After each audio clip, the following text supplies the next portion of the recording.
थोड़ा-सा क्लैरिफ़िकेशन चाहता हूँ। आप कह रहे हैं कि अगर हम लंबलेट हो जाएँ, तो सारे दबाव ख़त्म हो जाएँगे। जो लंबलेट हो गए हैं, क्या उनकी तरफ भी इसने ट्रम्प ने दबाव ख़त्म किए? वो तो रोज़ नई डिमांड आ जाती है उसकी। नहीं नहीं, वो एक तरफ नई डिमांड आ जाती है, लेकिन फिर वहां पर इतना डिसरप्शन नहीं हुआ ना जितना भारत में हुआ। भारत के साथ तो आपने अपनी सारा व्यापार खत्म ही कर दिया, 50% टैरिफ लगा करके। लेकिन बाकियों के ऊपर आपने 15% लगाया। लेकिन देखिए, आप भारत के साथ और बाकी देशों के साथ भी क्या अमेरिका मांग क्या रहा है, और जिसको सब लोग मानते जा रहे हैं और भारत भी कुछ हद तक मानने को तैयार है कि हम जो आपके ऊपर टैरिफ लगाएंगे वो तो 15-20% लगाएंगे, लेकिन आप हमारे ऊपर कोई टैरिफ नहीं लगाएंगे। हुँ। अब ये कौन से इक्वालिटी का प्रिंसिपल है भाई? वो तो साफ-साफ कह रहा है कि कोई हम इक्वालिटी तो है ही नहीं, हम बॉस हैं and you have to accept. तो हमारी फिर जब इंपीरियल पावर आपको एक्सेप्ट करनी पड़ेगी, तभी तो आगे बात चलेगी। तो और मैं आपसे क्या कह रहा हूं कि अगर आप हमारे पिट्ठू बनने को तैयार हैं और हमारे अधीन आने को तैयार हैं तो बात आगे बढ़ेगी, नहीं तो फिर ठीक है, फिर वही सब कुछ होगा जो हो रहा है। और अभी तक हम तैयार नहीं हुए करने को। देखिए ना भाई, अगर तो अमेरिका ये कहे कि अगर आप हमारे किसी एक प्रोडक्ट के ऊपर आप 30-40, या जैसे हम भी तो बेवकूफियां करते हैं ना कि मोटरसाइकिल मंगवा रहे हैं तो 100% ड्यूटी लगाएंगे। क्यों लगा रहे हो यार 100% ड्यूटी? पागल हो गए हो? क्यों लगा रहे हो? आज भी 40% लगा दिया वो 350 सीसी से बड़ी मोटरसाइकिल। एक तो आप लोग भी धन्य हो जो बाबू लोग हो।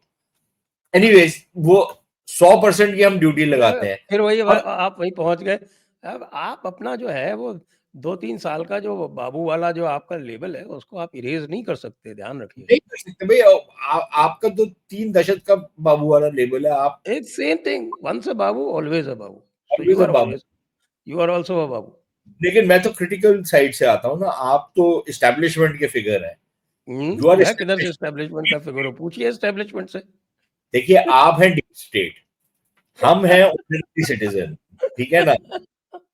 तो देखिए, अब नहीं, जो संजय जी मैं बात कर रहा हूँ ना कि देखिए, अगर हम बोलते हैं कि जी हम इतना टैरिफ लगा रहे हैं आपकी गाड़ियों के ऊपर, और अमेरिका कहता है ठीक है अगर आप 100% लगा रहे हैं तो हम भी 100% लगा रहे हैं, वो तो मेरे को बात समझ में आती है। ये बात मुझे नहीं समझ में आती जो अमेरिका कह रहा है कि भाई हम तो आपके ऊपर 20% लगाएंगे, 21% लगाएंगे, या 25% लगाएंगे जो ओरिजिनली लगाया था, लेकिन आप हमारे ऊपर जीरो लगाएंगे। भाई ये किस खाते में आती है यार बात? तो ये ये इश्यूज। दादागिरी के खाते में आती है, दादागिरी के खाते में। हम दादा हैं, we are the big dada but and वो you have to accept. If you don't accept us the dada of this mohalla, then we will punish you. But वो चलेगी नहीं ना, ओ, चल नहीं सकती ना वो क्या बियॉन्ड। बोलता है वो लटनिक, क्या बोला अभी 2 दिन पहले? वी कहा हैव कि टू हम fix fix these 3 countries, Switzerland, Brazil and India. We have to fix them. तो फिक्स एंड करेंगे they must talk to us correctly. हाँ। नहीं तो ये बहुत बड़ा इशू बनते जा रहा है ना कि ये किस तरीके से बदतमीजी से बात करते हैं। जिस तरीके का सलीका है, कोई वो है ही नहीं बेसिकली। अब ये ठीक है, आप न्यूयॉर्क के, आप तो गए होंगे न्यूयॉर्क, आपने देखा होगा कि वहां पर कोई पोलाइटनेस वाला कॉन्सेप्ट नहीं है, लोग सीधा हुँ, बदतमीजी ही करते हैं। हुँ। और that's a very normal way of conversation. एक दूसरे के साथ बर्ताव करने का बड़ा नॉर्मल तरीका है कि इन योर फेस। तो एक तो ये वाला एटीट्यूड ये हाँ, वो इंटरनेशनल में ऐसा है, लेके आए। बदमाशी ब्रिटिश और अमेरिकन दोनों एक जैसी करते हैं, शायद ब्रिटिश ज़्यादा ही करते हों। लेकिन ब्रिटिश का कहना है कि साहब कि ये बदमाशी दिखनी नहीं चाहिए।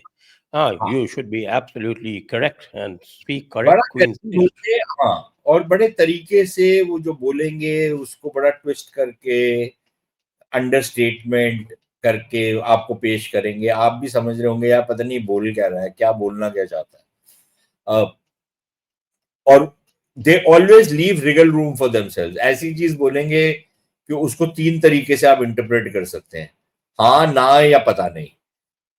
तो डिपेंडिंग ऑन कि अगर हाँ ठीक हुआ तो वो कहेंगे नहीं जी हम तो ना बोल रहे थे, अगर ना ठीक हुआ तो कह रहे थे कि हाँ बोल रहे थे, हाँ और ना दोनों ठीक हुआ तो कह रहे थे कि हम तो बोला था कि असमंजस की स्थिति, हमको क्या पता। तो आप कभी भी हम ब्रिटिश स्टेटमेंट्स देख लें, दे आर कंप्लीटली एम्बिगुअस, उससे कोई आपको पकड़ा ही नहीं देते। वो उनके पास एक वो स्पेस होती है कि कहीं से भी किनारा काट के निकल जाएंगे। अमेरिका में नॉर्मली बड़ी सोफिस्टिकेटेड डिप्लोमेसी होती थी, लेकिन अब ये जो ट्रम्प वाले आए हैं, ये तो वो न्यूयॉर्क वाली जो स्ट्रीट की भाषा है कि उसमें डिप्लोमेसी कर रहे हैं, और उससे जो बाकी देशों के लोग हैं वहां पर सेंसिटिविटीज है, वहां पर फिर रिएक्शन आता है या लोगों को पसंद नहीं आती वो बात, तो वो एक इशू है जरूर।